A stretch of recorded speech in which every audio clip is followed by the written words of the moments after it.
Humans. I spat the word like it was poison in my mouth. Such a ridiculous species.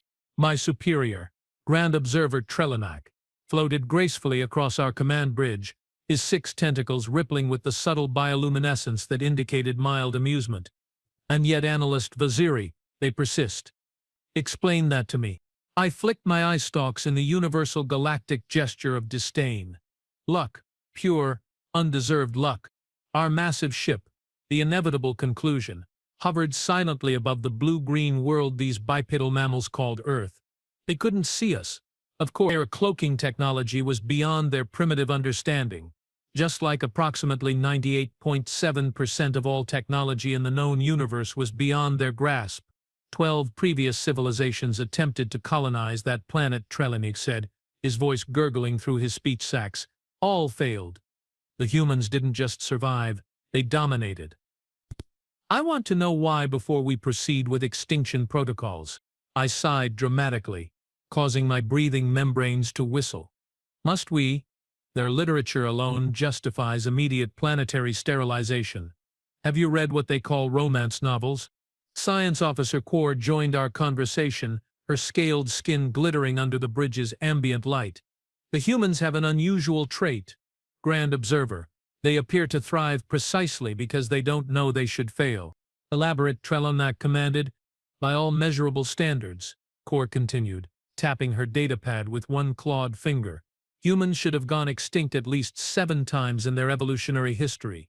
Their bodies are fragile, their reproductive cycle inefficient, their societies chaotic, yet when facing certain doom, they simply refuse to accept it. I rolled all 4 of my eyes simultaneously. Refusing to accept reality isn't a survival trait, it's stupidity. And yet, Trelanak mused, here they are, spreading across their solar system like a virus, on the verge of developing faster than light travel. The Council has determined they will be a genuine threat within 50 solar cycles if left unchecked. 50 cycles? I laughed.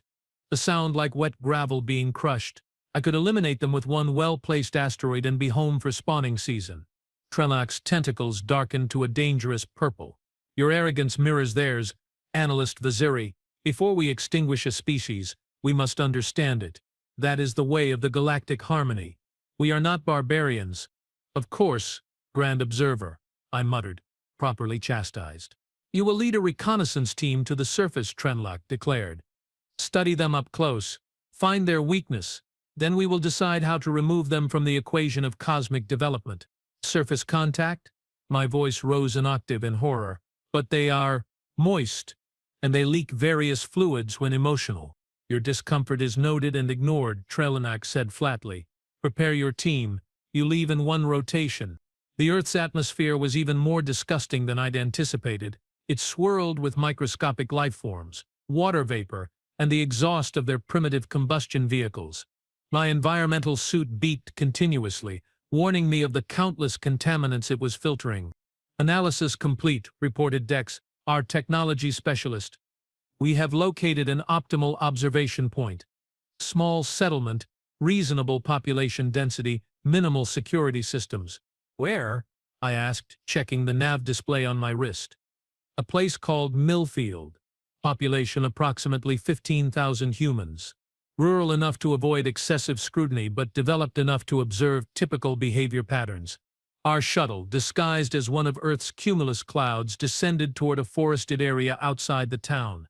The cloaking field hummed softly as it generated the false image. Remember, I instructed my team of 5 specialists. We are here to observe and analyze, not to engage. Our physiological masks will make us appear human, but they cannot fully replicate human behavior. Limit interactions. What's our cover story? Asked Luma, our cultural anthropologist. Her real form was a gelatinous mass of neural tissue, but her human disguise made her appear as what humans would consider an elderly woman with gray hair and wrinkled skin. We are environmental researchers conducting an ecological survey, I replied. Humans seem to ignore anyone claiming to be a scientist. Unless those scientists tell them something they don't want to hear, Quor added with a snort, then they become remarkably interested in discrediting them. Our shuttle landed, creating a small depression in the forest floor that our repair nanites would fix upon our departure. We activated our human disguises, and I watched with distaste as my beautiful iridescent skin was covered by the holographic image of pale, hairy human flesh. "This is revolting," I muttered, examining my new five-fingered hands. "Focus, Analyst Vaziri," Dex reminded me. "The mission is what matters." We emerged from our shuttle and hiked toward the town. Earth's gravity was slightly stronger than I was accustomed to, making each step feel like a chore.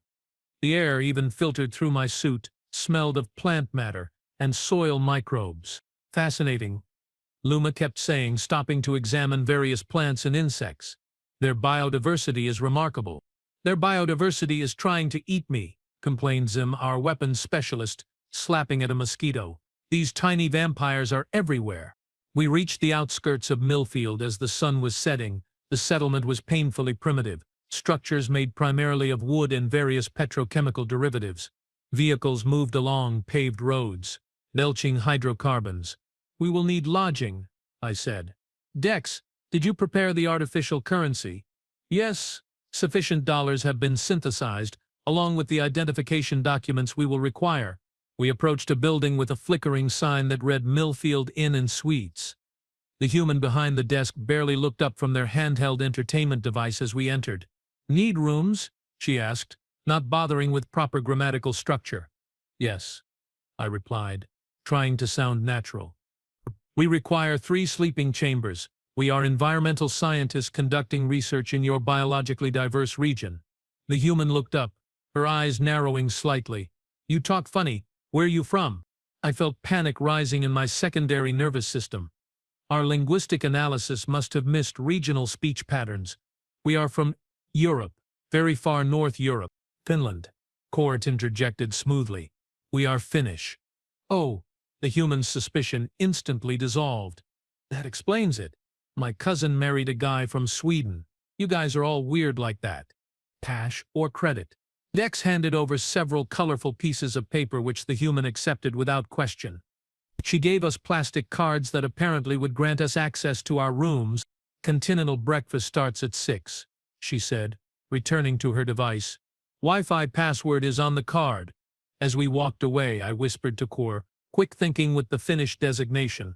"Humans have a peculiar trait," she replied. "They are simultaneously curious about and disinterested in anything foreign. Say you are from a place they vaguely recognize but know little about, and they will fill in their own explanations for any strange behavior." "Noted," I said. "We will maintain that cover story." Our rooms were predictably primitive, but would serve as adequate basis for our observation. We gathered in my room to plan our strategy. "Tomorrow we begin data collection," I said. "Lumen and Corky, you will observe social interactions. Dex, analyze their technology and information systems. Zim and Nexel, assess their defensive capabilities. I will coordinate and compile our findings." "What exactly are we looking for?" asked Nexel, our biological specialist. "Weaknesses are subjective. The Council wants to know if humans can be controlled rather than exterminated," I explained. "Extinction is messy and wasteful. If we can find a way to limit their development or redirect it to serve the galactic harmony, that would be preferable." "And if we can't," Zim asked, "is human disguise doing little to hide his predatory eagerness?" "Then we identify the most efficient way to remove them from the universe," I replied coolly. "Now rest. Tomorrow we begin to write humanity's obituary." I was awoken by an infernal beeping from a device next to the sleeping platform. Disoriented, I struck it with more force than necessary, shattering the alarm clock into its component parts. "Primitive garbage," I muttered, rising from the uncomfortable horizontal surface humans used for rest. How they managed to sleep without proper suspension tanks was beyond my comprehension. After consuming the continental breakfast, a truly horrifying array of processed carbohydrates and stimulant beverages, our team split up to begin our assignments. I chose to start at what humans called a coffee shop, as my research indicated was a primary gathering spot for social interaction. The establishment called Morning Perk was crowded with humans in various states of consciousness, many looking at small rectangular devices while ignoring their surroundings completely. "What can I get you?" asked a human behind the counter, her face arranged in what my cultural briefing identified as a customer service smile. "I require liquid caffeine," I stated. "Okay, so like a regular coffee? Or did you want an espresso drink?" I stared at her blankly. The standard version is acceptable. She shrugged and produced a container of hot brown liquid, which I paid for with the artificial currency. I took a small table in the corner where I could observe without drawing attention. The coffee was bitter and unnecessarily hot, but I noticed it increased my alertness level by approximately 7%. Perhaps there was something to this human ritual after all. A pair of humans at the next table caught my attention, an older male and a younger female engaged in animated conversation. "Dad, you can't just ignore climate change because it's inconvenient for your business," the younger one was saying. "I'm not ignoring it, Damara," the older one replied. "I'm being realistic. Putting solar panels on the factory roof sounds great until you calculate the 30-year return on investment. The planet doesn't care about your ROI spreadsheets," the one called Amara exclaimed. "And my shareholders don't care about your environmental science degree," her father shot back. "Look, I'm proud of you for being passionate, but the real world runs on profit margins, not good intentions." I surreptitiously recorded their conversation. This was fascinating.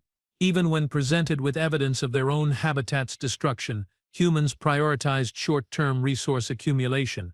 Perhaps their extinction would be even simpler than anticipated. They seemed to be handling it themselves. My observations were interrupted when someone sat down directly across from me at my table, a human male with facial hair and an expression of misplaced confidence. "Hey there," he said. "Don't think I have seen you around Millfield before. I'm Jackson." I frantically searched my training for the appropriate response to unexpected social contact. "I am a Finnish environmental scientist conducting research." "Please leave." Instead of departing, the human laughed. "Finnish, huh? Cool accent. What kind of research?" "I'm something of an environmentalist myself." "I doubt that very much," I replied coldly. "Wow, direct." "I like that," Jackson said, apparently interpreting my hostility as some form of mating ritual. "So, how long are you in town for?" Before I could formulate a dismissal that wouldn't draw attention, a loud crash came from outside, followed by shouting. The human looked toward the sound, momentarily distracted. I seized the opportunity to activate my short-range teleporter disguised as a wristwatch and relocated to the establishment's waste disposal area. Hard analog pounding, I composed myself. Direct interaction was proving more difficult than anticipated. I would need to maintain greater distance in my observations. My communicator vibrated. It was Zim. "Analyst Vaziri, you need to see this immediately." "What is it?" I asked. "Just come to the location I'm sending you."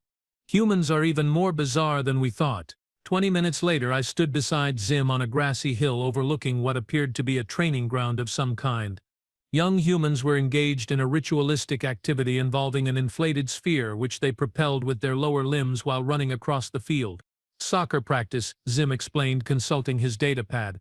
"But that's not what I called you for. Look at the adults." I shifted my gaze to the perimeter of the field, where adult humans stood watching the activity. Many were shouting at both the young humans and at each other. "They are angry?" I asked, confused.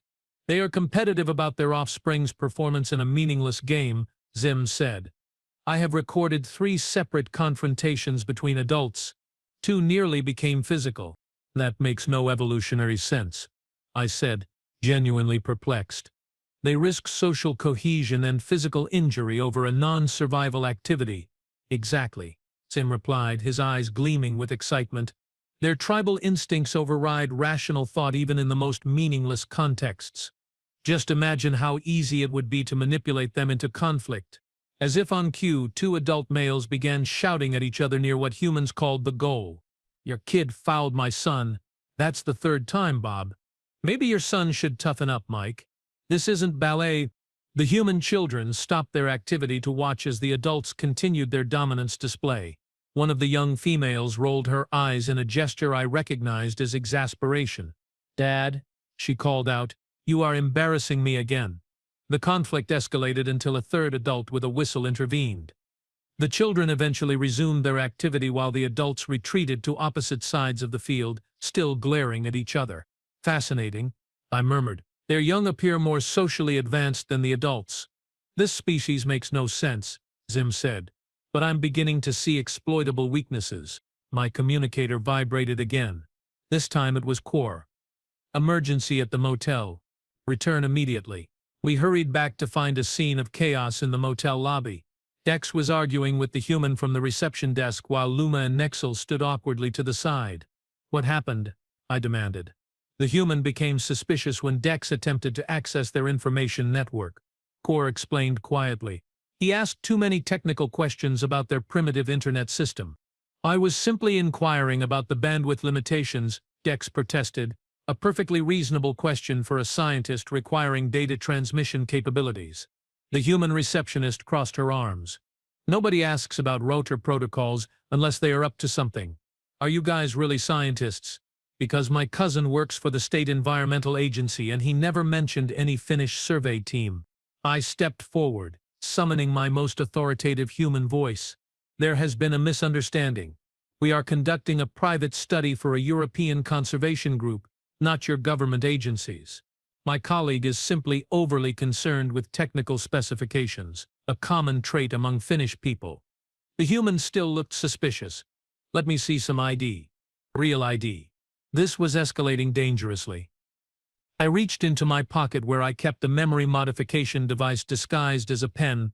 Before I could use it, however, the door to the motel opened and a new human entered. He was older, with gray hair and a weathered face. He wore a uniform that my database identified as belonging to local law enforcement. "A sheriff. Everything okay here, Diane?" he asked the receptionist. "These scientists are acting weird, Sheriff Miller," she replied. "Something doesn't add up." The sheriff turned his gaze to us, eyes narrowing slightly. "Don't think I have had the pleasure. Sheriff Alan Miller. Welcome to Millfield." I could sense my team's anxiety. Direct law enforcement contact was explicitly listed as a situation to avoid in our mission parameters. "Thank you, Sheriff," I replied, trying to sound natural. "We apologize for any confusion. We are environmental researchers from Finland, conducting a brief survey of local ecosystems." "Finland, huh?" The sheriff looked us over slowly. "Funny thing. I served with a Finnish exchange officer back in my military days. Great guy. Taught me a few phrases." He cleared his throat and said something in what I assumed was the Finnish language. Panic froze my primary nervous system. Our disguises included no programming for this obscure human language. We had made a critical error in our cover story. Before any of us could respond, the sheriff laughed. "I'm just messing with you folks. That wasn't even Finnish, just some gibberish. But your faces." He chuckled again. "Relax. We don't get many international visitors in Millfield. Diane here gets suspicious of anyone who doesn't have 3 generations buried in the local cemetery." The receptionist had the grace to look embarrassed. "Sorry, Sheriff. Ever since that identity theft thing last year, no harm done," the sheriff said. He turned back to us. "So what kind of environmental research brings you all the way to our little corner of nowhere?" Quar stepped forward smoothly. "We are conducting a comparative analysis of mid-latitude forest ecosystems under climate stress. Your region provides an excellent control group with minimal industrial impact but measurable climate variation." The sheriff nodded, seemingly satisfied. "Well, don't let us keep you from your science. Just a word of advice. Folks around here can be a bit protective of their land. You might want to let people know before you start taking samples or whatever it is you do." "We will certainly do that," I assured him. After the sheriff left, the receptionist muttered an apology and returned to her device. We retreated to my room for an emergency consultation. "That was dangerously close to mission compromise," I said, pacing the small room. "We need to be more careful. The problem," Nexel observed, "is that we are trying to blend into a social structure we don't fully understand. These humans operate on unspoken rules and contextual cues that our briefing didn't adequately cover." "Agreed," said Luma. "I suggest we modify our approach. Rather than attempting to integrate, we should observe from a greater distance. Their electronic surveillance systems are primitive. We could easily tap into them." "Good." I nodded. "Dex, set up remote monitoring of their communications infrastructure. Luma, continue passive observation but avoid direct contact. Zem, assess their emergency response capabilities from a safe distance." "And what will you do, Analyst Vaziri?" asked Core. I moved to the window, looking out at the small human settlement. "I'm going to observe one specific human family. I want to understand their social dynamics on a micro level. The father-daughter pair from the coffee establishment caught my interest. Their conflict over environmental concerns mirrors the larger species-wide failure to address existential threats. Be careful, Cord warned. The longer we stay, the greater the risk of discovery. We have 19 days remaining in our observation window, I reminded them. The Council expects a thorough analysis before making their decision. If humans are to be exterminated, we must be certain it's necessary. And if we determine it is necessary, Zem asked, barely concealing his enthusiasm. I turned from the window. My 4 eyes narrowed beneath my human disguise. Then we will ensure it's done properly. Humanity had their chance to prove themselves worthy of galactic citizenship. So far, I'm not impressed. Little did I know that my assessment was about to change dramatically, or that within days I would find myself questioning everything I thought I knew about these strange, contradictory creatures called humans. As the Earth's sun set on our 3rd day of observation, I followed the human called Amara to her dwelling, maintaining a discreet distance. Her conflict with her father had sparked my curiosity. Here was a species seemingly aware of its own destructive impact, yet continuing on its self-destructive path regardless. If I could understand this contradiction, perhaps I could formulate an effective control strategy. Amara's home was a modest structure on the outskirts of town. Through my enhanced sensory equipment, I could observe her inside, working at a computing device, occasionally speaking animatedly to no one, until I realized she was communicating with others remotely via one of their primitive video interfaces. The town meeting is tomorrow night, she was saying to the screen.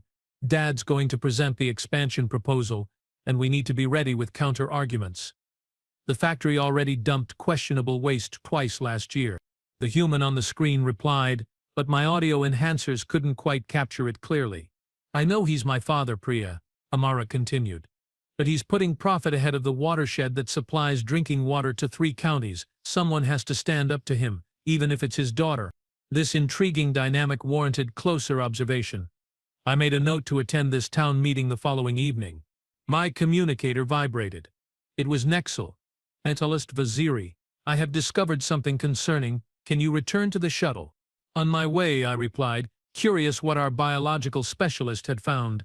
Back at our concealed shuttle, Nexel was analyzing samples in our mobile laboratory. His human disguise was deactivated within the safety of our vessel. His true form, a segmented insectoid body with multiple specialized limbs moving efficiently among the equipment. What have you found? I asked, also shedding my disgusting human appearance with relief. It's about their cellular structure, Nexel said, gesturing with one delicate manipulator toward a holographic display, specifically their adaptive capacity. The display showed a human cell subjected to various stressors, heat, radiation, toxins. Rather than simply dying, the cells were showing unexpected responses. They are remarkably resilient at the cellular level, Nexel explained. More importantly, they pass these adaptations to subsequent generations more efficiently than our models predicted. Meaning what? Exactly. Meaning that conventional extinction methods might be problematic. Their genetic plasticity suggests they could potentially survive and adapt to conditions we consider lethal. Not immediately, of course, but over generations. I clicked my mandibles in annoyance. So you are suggesting what? That we can't kill them? Oh, we can kill them, Nexel clarified, but ensuring complete extinction would require more extreme measures than initially calculated. And there's something else. He switched the display to show a comparison between human DNA and several other species. Their genome contains fragments that don't match evolutionary models for this planet. What are you suggesting? I'm not sure yet. Possibly ancient genetic engineering, or something else entirely. I need more samples. I processed this information carefully. If humans were more durable than anticipated, our extinction protocols would need adjustment. And if there was evidence of previous advanced intervention in their development, the Council would want to know immediately. Continue your analysis, I instructed, but be discreet about sample collection. As I prepared to return to town, Dex entered the shuttle, his multifaceted eyes blinking rapidly in excitement. Analyst Vaziri, I have intercepted something unusual in their communication networks, he said, a hidden data pattern embedded in their standard transmissions. Elaborate, I demanded. It's subtle but distinct. A repeating mathematical sequence that has no functional purpose in their primitive data protocols. It appears to be deliberate. A secret communication channel, I suggested. Possibly, Dex agreed, but here's what's truly interesting. The pattern bears similarities to galactic standard encoding. That got my full attention. That's impossible. Humans have no knowledge of galactic communication protocols. Nevertheless, the similarity exists, Dex insisted. I have compared it to all known human encryption methods. This is something different. A disturbing thought occurred to me. Could another observation team be operating here? Perhaps from a different galactic sector? I have checked against all registered observation signatures. Nothing matches. Keep monitoring, I ordered. If someone else is watching these humans, I want to know who and why. As I reactivated my human disguise, I couldn't shake a growing sense of unease. Our simple observation mission was becoming more complicated by the hour. What if humans weren't as primitive and isolated as we'd been led to believe? What if something else was happening on this seemingly unremarkable planet? Tomorrow's town meeting might provide some answers, or perhaps more questions. The town meeting was held in what humans called a community center, a boxy structure with uncomfortable seating and acoustics that made my audio receptors cringe. I arrived early, positioning myself in the back corner where I could observe without drawing attention. Humans filtered in gradually, greeting each other with their strange customs of hand-clasping and shoulder-patting. I noticed Amara entering with several other young humans carrying digital tablets and wearing expressions of determination. Her father arrived shortly after, accompanied by humans in what appeared to be professional attire. The tension between them was palpable even to my alien sensibilities. "You don't have to do this, Amara," I overheard him saying as they passed near my position. "Actually, Dad, I do," she replied firmly. "Someone has to stand up for the river." A human female with a wooden hammer called the meeting to order. "Welcome, everyone. We have got a packed agenda tonight, but our main discussion is the proposed expansion of Westridge manufacturing. Mr. Westridge, would you like to present first?" Amara's father stepped to the front of the room. So, the human was actually named Westridge, and he owned the manufacturing facility. How conveniently on the nose for their primitive naming conventions. "Thanks, Mayor Patel," Westridge began, activating a projection display. "As most of you know, Westridge Manufacturing has been part of this community for 3 generations. The expansion we are proposing will create 47 new jobs and increase our tax contribution to Millfield by roughly 30%. He continued detailing the economic benefits while displaying architectural renderings of the expanded facility. The humans nodded along, seemingly impressed by these numerical promises. In conclusion, Westridge finished, "This expansion represents progress not just for our company, but for all of Millfield." Mayor Patel nodded. "Thank you, Mr. Westridge. Now, I understand there are some environmental concerns. Who would like to speak to those?" Amara stood immediately. "I would, Mayor." A murmur went through the crowd as she walked to the front. Several older humans exchanged glances. "That's Frank's daughter," I heard someone whisper. Talk about awkward Thanksgiving dinners. Amara connected her tablet to the display system.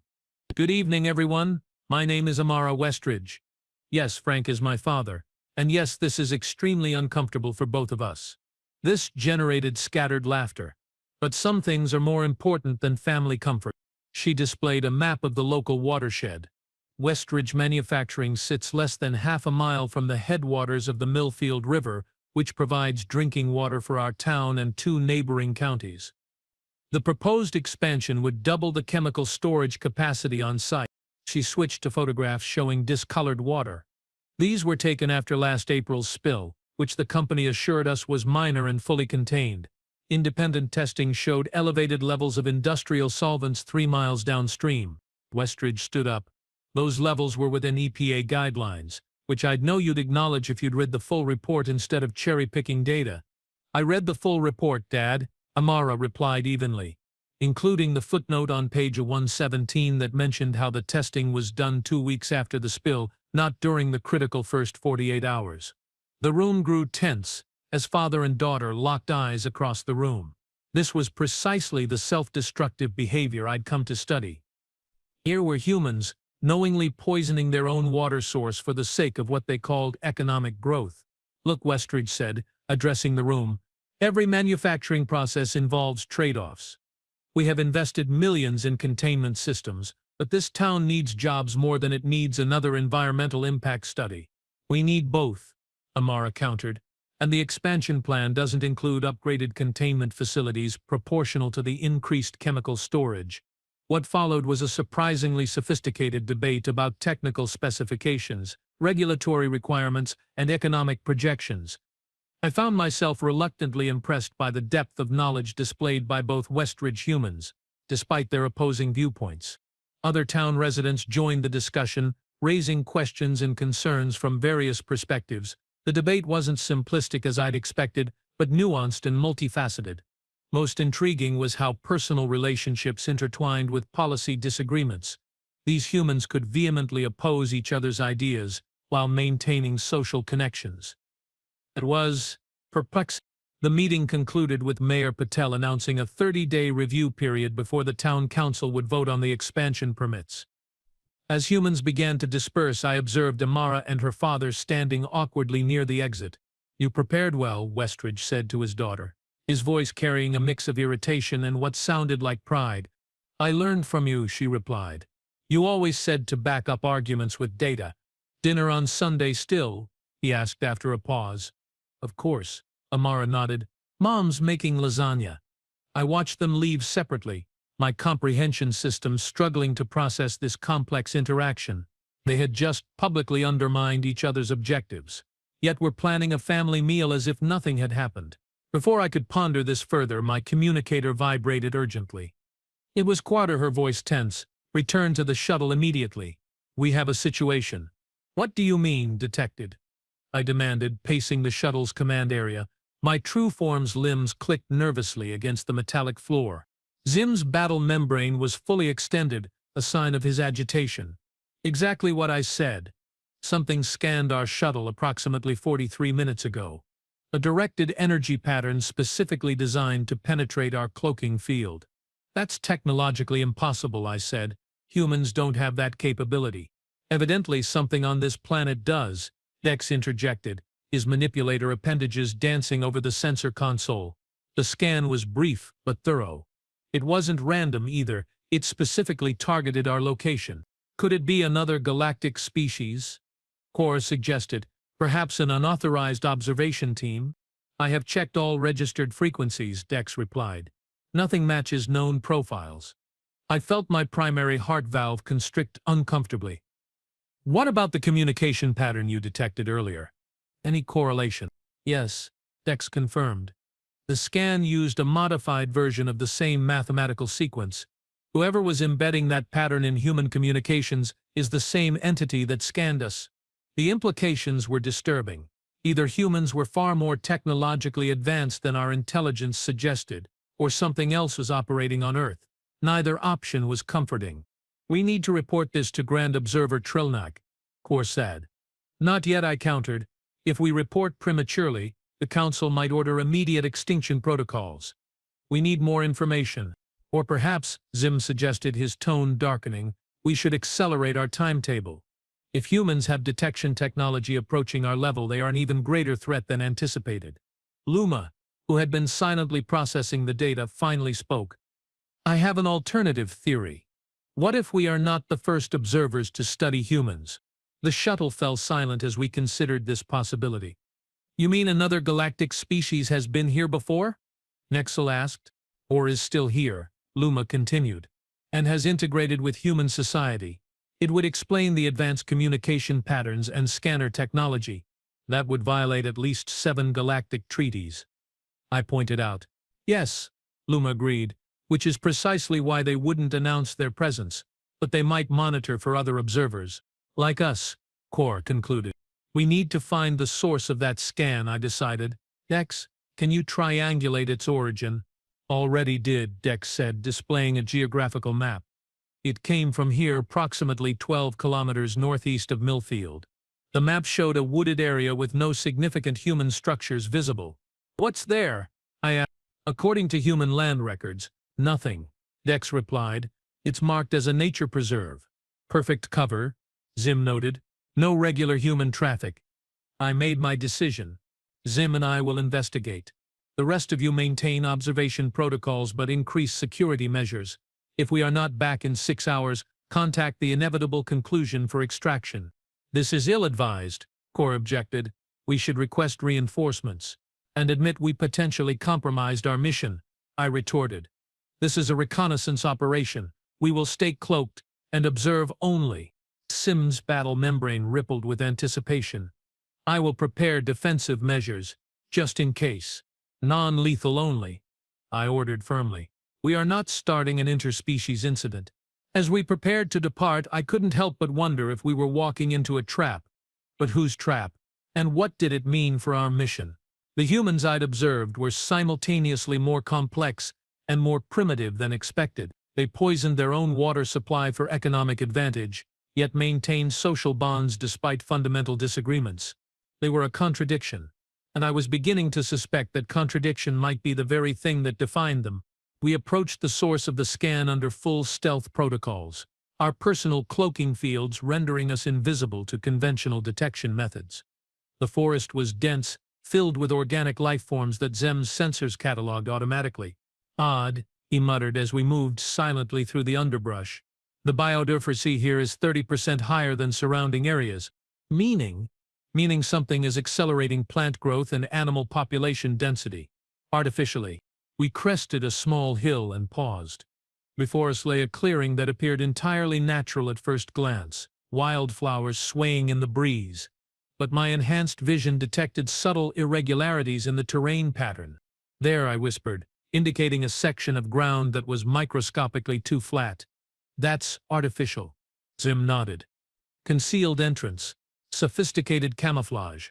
We watched for several minutes, observing wildlife moving naturally through the clearing. Birds landed on the disguised structure without hesitation, suggesting the camouflage had been in place long enough for local fauna to accept it as part of the environment. "Let's circle around," I suggested. "Look for access points or surveillance." As we moved, a small deer suddenly bounded across our path, startling us. It stopped, looking directly at where we stood invisible, its nostrils flaring. "It senses us," Zim whispered. Before we could move, a high-pitched tone emanated from somewhere nearby. The deer's ears twitched, and it bounded away. Simultaneously, our cloaking fields flickered and failed. "Trap," Zim hissed, reaching for his defensive weapon. "Wait," I cautioned. Sensing something wasn't right. If this was an ambush, why announce our presence first? A section of the ground ahead slid open silently, revealing a ramp leading downward. A voice spoke in perfect galactic standard, the formal language of interstellar diplomacy. "Greetings, observers. You have been expected. Please enter. We mean no harm." Zim and I exchanged glances of disbelief. "It could be a translation algorithm," Zim suggested. "They might have decoded our language from communications." "In 3 days? Unlikely," I replied. "Someone down there speaks galactic standard fluently." "Orders?" Zim asked, his weapon still ready. I considered our options. Retreat would only delay the inevitable confrontation. Whatever was down there already knew about us and could disable our technology. "We proceed," I decided, "but stay alert." We descended the ramp cautiously, entering a corridor that seemed to blend organic materials with advanced technology in a style unfamiliar to me. The lighting was soft but adequate, emanating from what appeared to be living bioluminescent organisms embedded in the walls. The corridor opened into a circular chamber filled with technology far beyond human capability. Multiple display screens showed various locations around Millowfield, including our motel. Sitting before these displays was a figure that caused both my hearts to stutter in shock. It appeared human but wasn't. The proportions were slightly wrong, the skin too smooth. As it turned to face us, I saw its eyes, vertical pupils, and irises that shifted color like an oil slick. "Welcome to Earth Monitoring Station 7, the being said, still in perfect galactic standard. "I am Observer Chorus. You are quite far from home, Analyst Vaziri." My respiratory sacs constricted in alarm. "How do you know my designation?" The being's mouth curved in what approximated a human smile. "We have been monitoring your ship since it entered orbit. Your cloaking technology is impressive but outdated by our standards." "Our standards," I repeated. "Who exactly are you? Your species isn't registered with the Galactic Harmony." "No," Chorus agreed. "We are not. We predate your harmony by approximately 20,000 years. Zim's battle membrane extended fully, a sign of extreme agitation. That's impossible. The harmony encompasses all advanced spacefaring species in this sector. All known species. Chorus corrected gently. We chose to remove ourselves from galactic affairs long ago, with a few exceptions. He gestured to the screens showing Earth, this planet being one of them.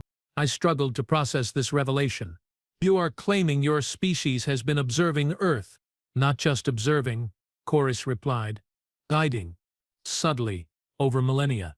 Humanity is our project. Your project? I echoed, incredulous. Perhaps experiment would be more accurate, though that sounds rather cold. Chorus manipulated a control, bringing up a genetic display that looked similar to what Nexel had shown me. Nexel was correct in his assessment. Human DNA contains engineered sequences, our sequences. My scientific training momentarily overcame my shock. You modified their genetics? Why? To see what would happen, Chorus answered simply. To create a species that develops differently than the galactic norm. Zim scoffed. You engineered them to be self-destructive and irrational. Chorus's color-shifting eyes fixed on Zim. We engineered them to be contradictory, to simultaneously hold opposing viewpoints, to fight among themselves yet cooperate when necessary, to doubt themselves yet maintain irrational confidence, to destroy their environment while desperately trying to save it. That makes no evolutionary sense, I protested. Precisely, Chorus nodded. Evolution typically selects for consistency and efficiency. We wanted to see what would happen with a species that could contain multitudes, as they say. But why? I demanded. Chorus leaned forward, suddenly intense. Because the universe is dying, analyst Vaziri, has been for billions of years. Entropy increases. Order becomes chaos. That is the fundamental law, yet life itself seems to contradict this principle, creating temporary pockets of increasing order. He stood, moving to another display showing a galaxy-wide view. The galactic harmony, as you call it, has reached evolutionary stagnation. Thousands of species, all developing along predictable patterns, creating technologies in the same sequence, building societies with minor variations on the same themes. That's the natural order, I insisted. Natural. Yes, but ultimately doomed, Chorus replied. When a challenge arises that requires a truly novel solution, no one in your harmony will find it. You are all thinking in the same patterns, with the same limitations. And humans are different? I asked skeptically. Fundamentally, Chorus confirmed. Their contradictory nature forces them to find unusual solutions. They are inefficient and messy, but occasionally brilliant in ways no other species would consider. They are going to destroy their own planet, Zim pointed out. Perhaps, Chorus acknowledged. Many of our test species have failed, but humans have surprised us repeatedly. Just when extinction seems inevitable, they change course, not smoothly or logically, but in fits and starts. He brought up another display showing human history. They wage devastating wars, then create international cooperation frameworks. They invent nuclear weapons, then establish non-proliferation treaties. They pollute their oceans, then launch massive cleanup efforts. 2 steps forward, 1 step back, I observed. Often more like 1 step forward, 1 step back, 1 sideways, then an unexpected leap, Chorus corrected. They are the most frustrating and fascinating species we have ever engineered. I was beginning to grasp the implications. And you are protecting them from interference. Yes, your galactic harmony isn't the first to discover Earth and consider humanity a potential threat. We have discouraged previous intervention attempts. The subtle threat wasn't lost on me. Is that why you revealed yourselves to us? To warn us off. Chorus tilted his head in a gesture that seemed both alien and familiar. Partly, but also because you, Analyst Vaziri, have shown unusual insight in your observations. You are beginning to see humans as they truly are, not merely as you expected them to be. I couldn't deny it. My initial disdain had evolved into something more complex. The Westridge humans, I said, thinking of the town meeting, their conflict and connection. It doesn't make logical sense, yet it works. Chorus finished. That father will fight his daughter on policy while loving her deeply. She will oppose his business interests while respecting his expertise. Neither will convert the other, yet both will influence each other in subtle ways over time. He gestured to the various monitors showing scenes from around Millfield. This microcosm contains the pattern of their entire species. They are trapped in endless contradictions that somehow produce a stumbling, imperfect progress. Zim, who had been unusually quiet, finally spoke. You expect us to simply leave based on your claims? The Council sent us to assess humanity as a potential threat. And what will you report? Chorus asked, turning those unsettling eyes toward me. That humans are simultaneously more primitive and more advanced than expected, that they are simultaneously a grave threat and no threat at all, that their greatest strength is their illogical nature. He was right, and that realization disturbed me deeply. But the Council wouldn't understand. They'd see only the threat potential. Precisely, Chorus nodded. The Harmony's response to uncertainty is elimination. It's why we withdrew from galactic society millennia ago. Your certainty is your limitation. A thought occurred to me. What about the communication patterns Dex detected? Were you deliberately letting us find you? A calculated risk, Chorus admitted. We needed to understand your intentions. If you were merely observing, we would have remained hidden. When your analysis began trending toward elimination recommendations, we decided direct contact was necessary. I looked around at the monitoring station, the implications sinking in. How many of these facilities do you have on Earth? Enough, Chorus replied cryptically. We maintain a light touch. Humanity must develop on its own terms, or the experiment is meaningless. And if we report your presence to the Council? Zim challenged. Chorus's expression didn't change, but the atmosphere in the room seemed to chill. We have maintained our privacy for 20,000 years against species far more advanced than yours. We would prefer peaceful resolution, but we will protect this planet. The threat was unmistakable. Before I could respond, an alarm sounded from one of the monitoring stations. Chorus moved quickly to check it. Interesting timing, he murmured, bringing up a display showing Millfield. Dark clouds were gathering unnaturally quickly over the town. What's happening? I asked. Weather control technology, Chorus explained. Crude but effective. Your shuttle is being targeted. By whom? Zim demanded. Another observation team, Chorus replied, from the outer rim of your Harmony. They arrived shortly after you did. Operating under stealth protocols we detected immediately. They have been watching your team, waiting for an opportunity. Horror dawned as I realized the implications. They are going to eliminate the evidence. Standard extinction testing protocol. Chorus nodded grimly. They plan to test a localized atmospheric toxin on Millfield while your team is present.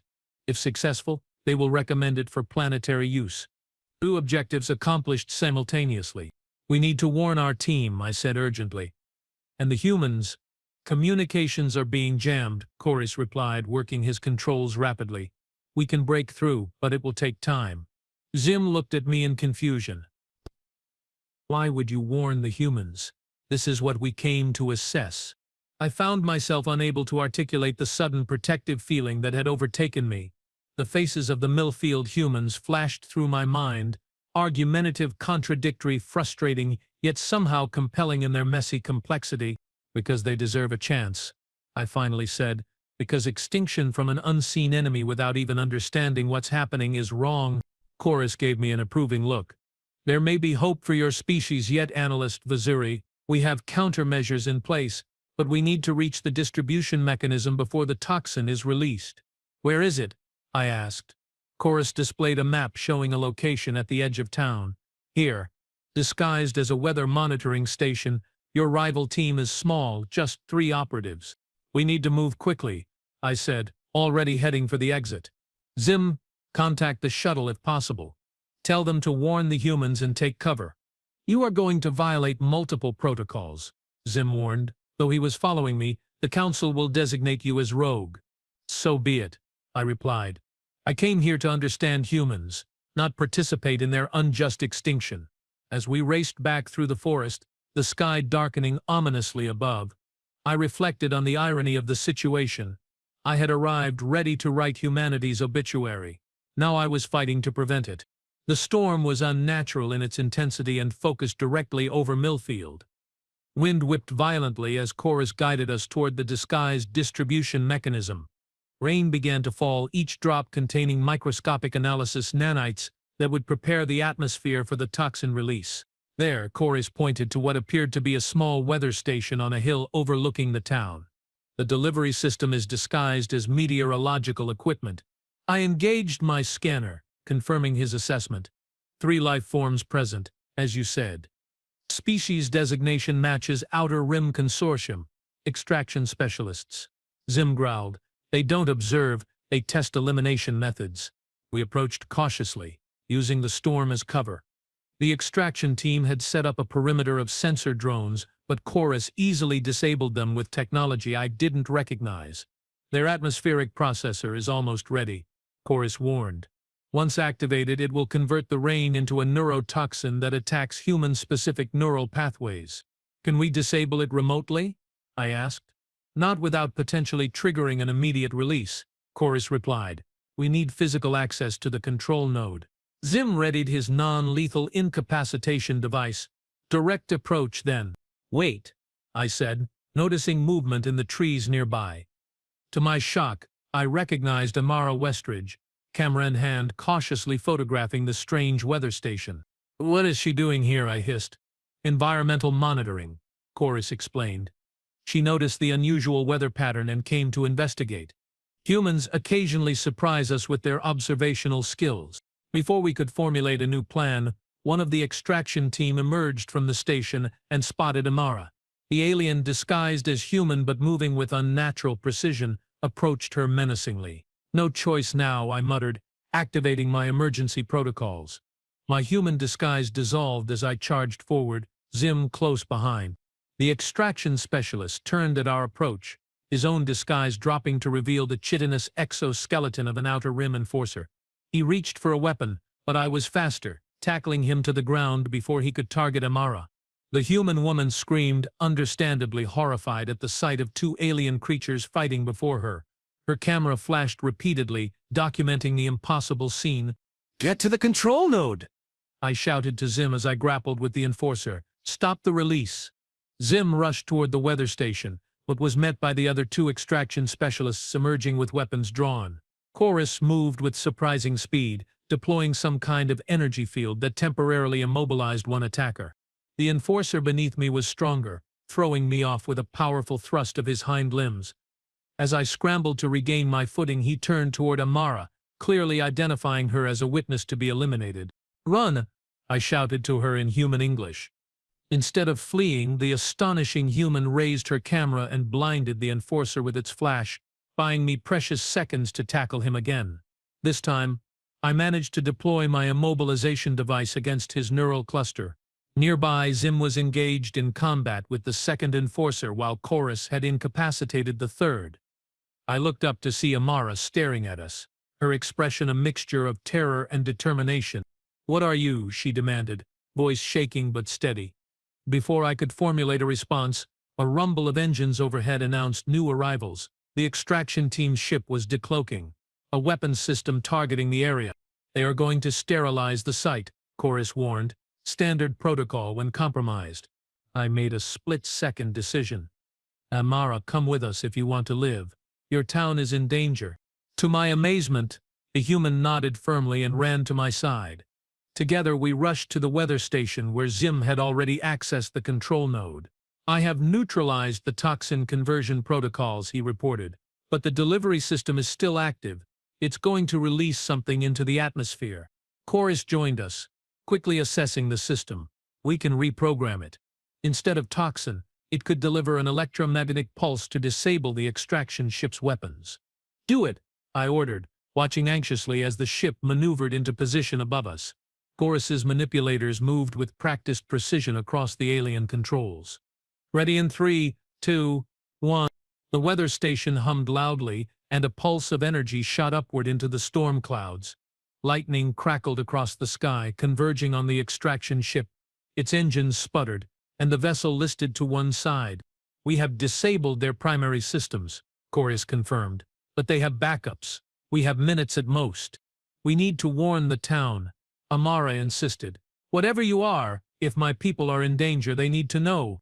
I looked at this brave, impossible human who had just witnessed her entire understanding of the universe shatter, yet remained focused on protecting her community.